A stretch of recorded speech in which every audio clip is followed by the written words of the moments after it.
Hi there, everyone. Welcome to Believe in Bills. Adam Benigni, WGRZ TV, Sports Talk Live, Buffalo. Sal Maiorana, fresh off a hit of his morning coffee. Rochester Democrat and Chronicle. He's done covering Amherst last night, back to his usual spot on the Bills beat this week, and schedule dropping last night.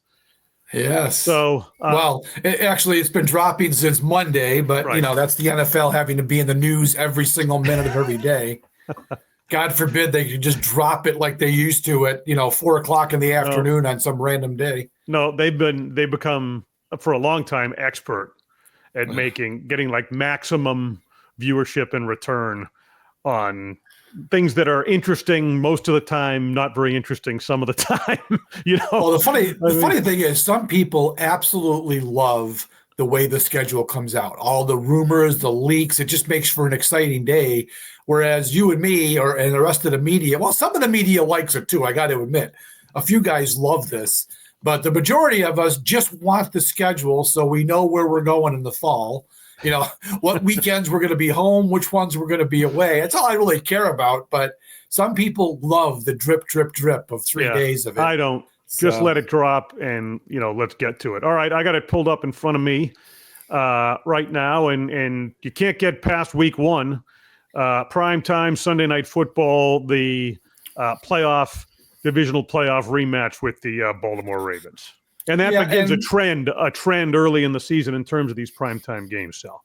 Yeah, it was the same thing as last year. They had a bunch of early primetime games, which is good. I don't mind that so much, especially for the fans. I mean, if you're going to be outside at night, it's better to do it in September and early October than, January or December in Buffalo. But we had a feeling this opener was going to be a big one.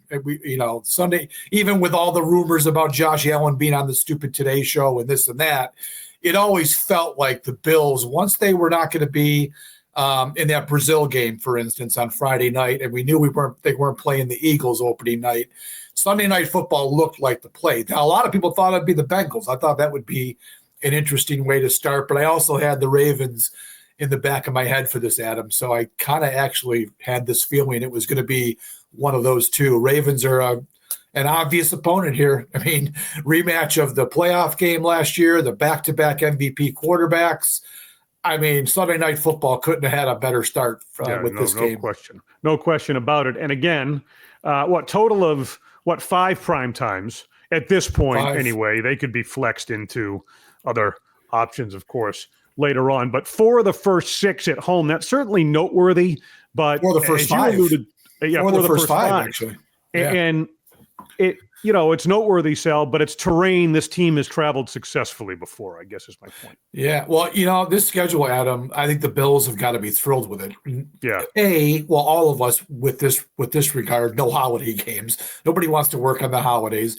No overseas. I mean, some fans are probably disappointed by that, but I'm certainly not, and I'm sure the Bills aren't. But when you look at the way the schedule broke down, 4 of the first 5 at home, and then every bit as important, the last 2 are at home. So if they are fighting for divisional title or playoff seeding, it's really nice. Now, the Eagles are a tough team, but having them at home and then closing with the Jets, I mean, what a great start and what a great finish for the Bills. Really good. We'll talk about the whole thing. The middle is going to be a little bit difficult, but I love the start and I love the finish. No, after the Kansas City game on November 2nd, and then following that, that's a little bit of tricky terrain there in terms of teams that you think might be contending. But to your point, in the past when the schedule's dropped, we've looked at it and said, boy, look, there's the gauntlet right there. And aside from that little stretch that I just mentioned, which doesn't really qualify as a gauntlet per se, Sal, I don't see that in this schedule. The way it's spread out, I think, is very favorable, is my point, for the Bills. Yeah. I mean, by week number 7, would I like it to be a touch later? Yeah, maybe, but it's not. Yeah. It's positioned. It's okay. I'm all right with it where it is. The bye is a little bit tricky if you're a playoff team, which the Bills, we assume, are going to be, because now you're not going to get unless you get that number 1 seed in the AFC, you're not getting a break. Now, they do have a Thursday game later on, so they'll get a little bit of break after that. But yeah, the bye is a bit. Last year came at a perfect time. It was really just before Thanksgiving, and for a playoff team, especially one that made a deep run, it was kind of like right in the middle of the season, as it turned out. That was really nice. This is early, but the good news is if you get an AFC number one seed, which I think the Bills will have a chance to do, you'll get a bye there. And also, I like the fact that you're coming off of a Monday night game, so you don't lose a day of rest playing that following Sunday. You've got a bye, and you come out of the bye going to Carolina, which, look, they'll be a little bit better this season, but they're still the Panthers. They're not a very good team. So the bye is kind of in a nice little window, I think, for the Bills this year. So let's go back into that stretch now because we've kind of covered the top of it here. So November 2nd, Kansas City. Then week 10 at Miami. Week 11 at home against Tampa Bay. Then the Thursday game at Houston that you just mentioned. You got Pittsburgh on the road in week 13, and then the Bengals in week 14 here. There's your critical stretch right there. But again, it's set up a little bit differently. Within that, I think there's favorable aspects to it. Yeah, I think you're right. That is a key stretch. Look, the Bills need to get off to a good start. Every team does. It's stupid to say that, but they have an opportunity with the way their season starts to get off to, at least 5-2, maybe 6-1. The Ravens game, I think, will be a toss-up, but that right after that, I'm looking at it now. You got Jets, Miami, Saints, Patriots, Falcons, Panthers.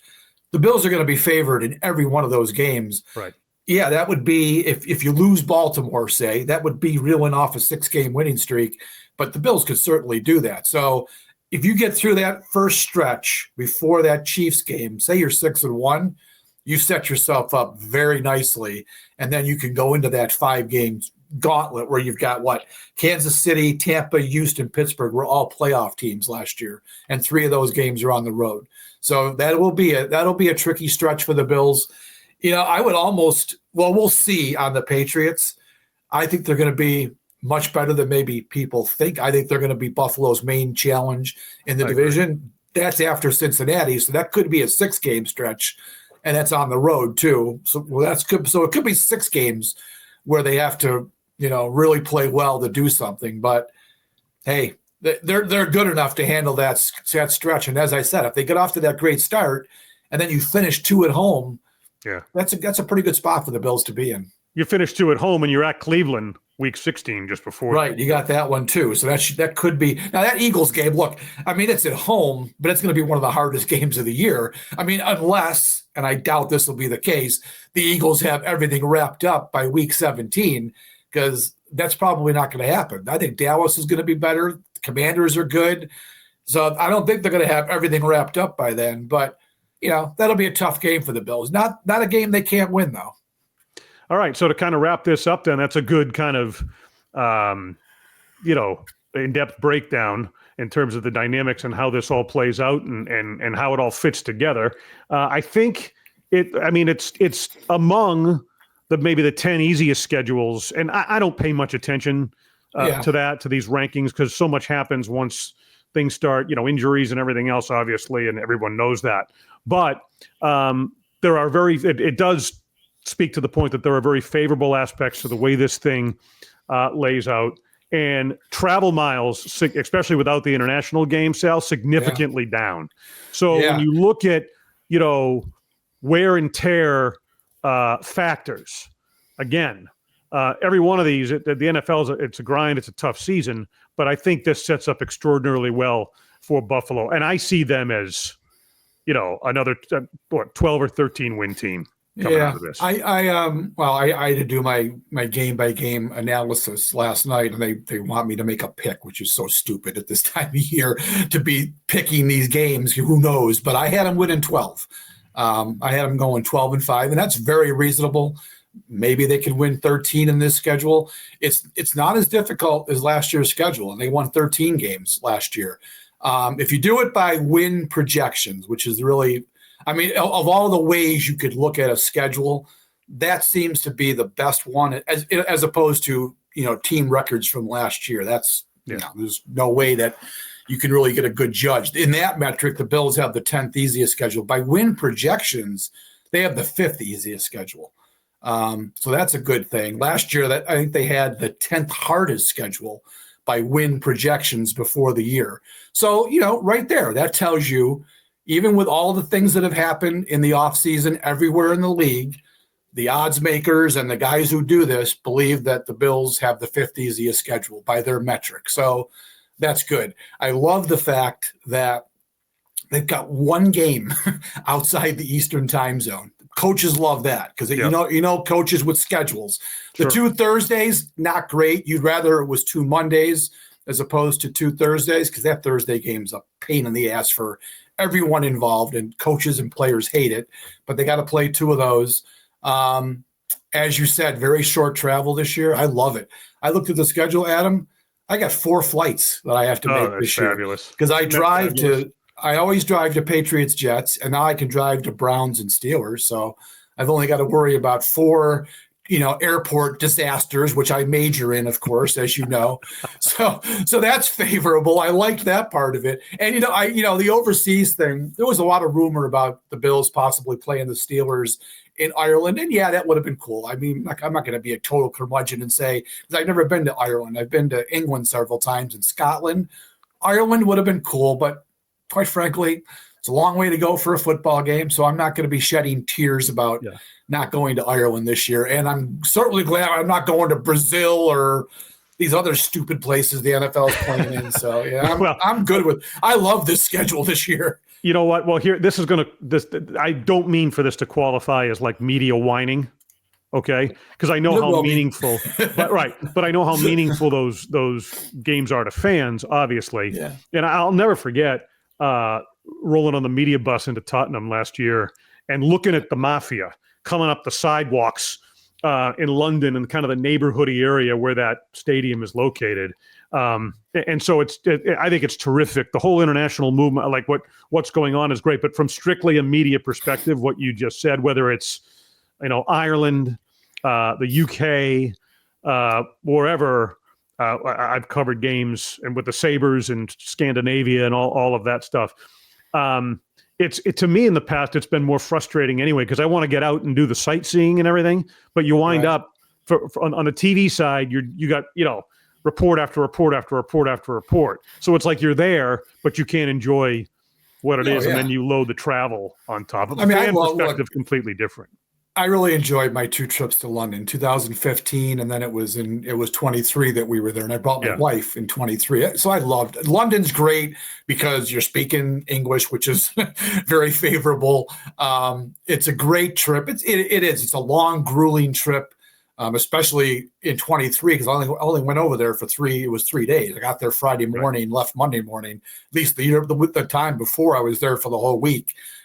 So they're cool. And fans, I know it's very expensive. We're getting paid to go there. So I don't mind it at all. But for fans, it's very expensive. And I think this year Bills fans can save a little money.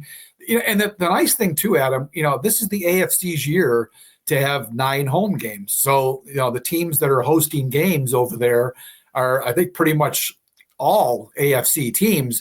The Bills get 9 home games, true home games. And it's nice because it's the last year of Highmark Stadium. It's one extra game in the grand old dame that is Highmark Stadium. So I really like that too. It'll be a fun year at the stadium. I don't know what they've got planned. I think it was pretty neat. Historian like me, of course, I picked up immediately the fact that the Jets are the very last game in the regular season. They were the first regular season opponent in 73 when the stadium opened. Now, I don't know if the NFL and the Bills even took that into account. Probably not, but it was a cool little bit of symmetry there that worked out. So it's cool. It'll be fun. I'll tell you what, man, I'm going to miss that place. I don't care what anybody's – that new stadium looks amazing going up. But I have grown up, 3/4 of my life have been spent at that place, right? So I'm going to miss it. And look how well it's held up over the years, too. Through all the renovations. Now, we're not out there in the crowd, in the concessions, the concourses, so I'm sure fans grumble all the time.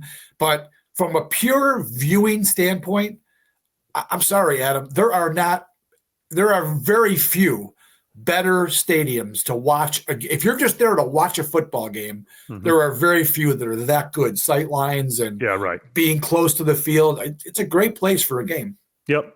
Excellent sight lines and all that history too. I kind of get wrapped up in that myself. As a kid, a New England kid in the old Boston Garden, my best memories aren't at TD, they're at the old one. Yeah. Which it was just as rickety as you could possibly get. No air conditioning with those Celtics Lakers, championship series and all of those things. So we're digressing. But in any case, it does speak to the fact with some of that history and the last year at this Highmark Stadium, it's going to be a special year. And I think it's fair to say that the layout of the schedule, it certainly suggests that it would lend itself to that. Right? Yeah. I mean, the one thing I don't like about the home schedule, there's only 2 1:00 starts. I mean, there could be a third. That last Jets game could be a 1:00 game. So I don't like that. I still believe that the best experience for a Bills home game is that 1:00 window. Especially because it's a regional franchise. And those night games are brutal for people in Rochester like me or, Southern Ontario. You're getting home at ridiculously late hours for those night games. And the Bills have how many? Is it 3 night games, I think, at home? I think it might be 3, whatever it is. Those are tough. And fans love night games, I guess, because you can drink all day. But, man, it's a long day. So I wish there were more 1:00s. Now, overall, I am surprised that the Bills got 7 1:00 games. Right. That's more than I thought. I mean, I don't think you think that might change though as it goes. It could. We could see some flexes, and again, that Jets game at the end of the year. Who knows where that's going to end up? I imagine it'll be a 1:00. I don't think the Jets are going to be any good, and I would hope the Bills have things wrapped up by that last game. That was the only thing that some people pointed out. The Eagles are the Week 17 opponent. You know damn well Josh is going to play in that game. But what if the Bills have everything locked up and in the last game at the stadium, you end up watching Mitch Trubisky outside of one snap, right? That would be kind of a bummer, I guess. But and actually that's the way you hope because you want the Bills to have it all wrapped up. But that was the one thing I thought of was like, well, you put that Week 18 game. Yeah, it's great that they're going to end it at home, but it might be a game nobody cares about. Yeah, but, I mean, all things point to another division title, don't you think? Yes, absolutely. So then you get to the postseason. I got a phone call. Get rid of that. All right. And obviously, I don't think that last regular season game is going to be the last one there, at least the way. We would hope. It would be very disappointing if they don't get 1 playoff game, hopefully 2, and if need be 3 would certainly be nice. That would be, I mean, the ideal scenario obviously would be to host the AFC Championship game because that's the last game. I mean, the Super Bowl was neutral. So having the AFC Championship game and fans being able to go to that stadium knowing for sure that this was it, that would be the ideal scenario for that. That would be the football gods shining down on Buffalo for that stadium to close out that way. All right, long way to go between now and then. We're going to be with you here on Believe in Bills on a regular basis through the rest of the offseason here and obviously 3 times a week as we get to the regular season. So that is going to do it. We'll let Sal get back to his morning coffee and what he has planned for the day.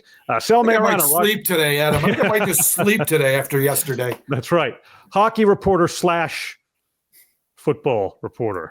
Speaking of hockey, last night's game was really, really fun game. It's too bad they lost, but it was a good game to be. I talked to Seth Appert was there, the Sabres assistant coach, former Amherst coach, and I asked him. I said, "So how'd the first? Was it fun for you or whatever?" And he goes, "Well, I'm bored already," because he's used to being coaching. The Amherst went into playoffs every year. Right. He said, "Yeah, I'm bored already. I wish I was coaching right now." And he said, "But the experience was great." To be in the NHL for the first year. So it was fun to catch up with Apps. Really good guy. I don't know if you know him too much. I don't really. I mean, I've dealt with him professionally briefly. Really good dude. Really good dude. So he was there. The Sabres contingent was checking it out. So I don't know if they can beat Laval. It's a good hockey team, but it was a fun game last night, 5-4. Great stuff. Yeah, great atmosphere and everything. And, I spent 3 years, I don't know if you know this, in the American Hockey League calling color. Oh, did you really? On Where? the What radio team? for the Syracuse Crunch when I was in Syracuse. I had gotten to know you a little bit, but I would do like about 50 of the games. I'd go to some of the road games, spend a lot of time. So you sat in that press box in Syracuse, which is the stupidest place I've ever been to in my life for press boxes. Right. That's an old barn. You have to walk in like this because the beams they're 5 feet high and you got to walk in crooked. Yep. Oh my God. But it also has the greatest view of any sporting event there could be. You are literally right. Yeah, you're there. right on top of it. It's amazing, but man, to get up there is a little bit difficult. And Rochester, a great environment too, and spent a lot of, time in that press box calling games too. So great memories, man. And more are going to be made in this Bill season. Again, the last at Highmark. Schedule is out. You have our takes on it. For Sal Maiorana of the Rochester Democrat and Chronicle, I'm Adam Benigni, WGRZ TV, Sports Talk Live, Buffalo. Thanks for being with us here on Believe in Bills.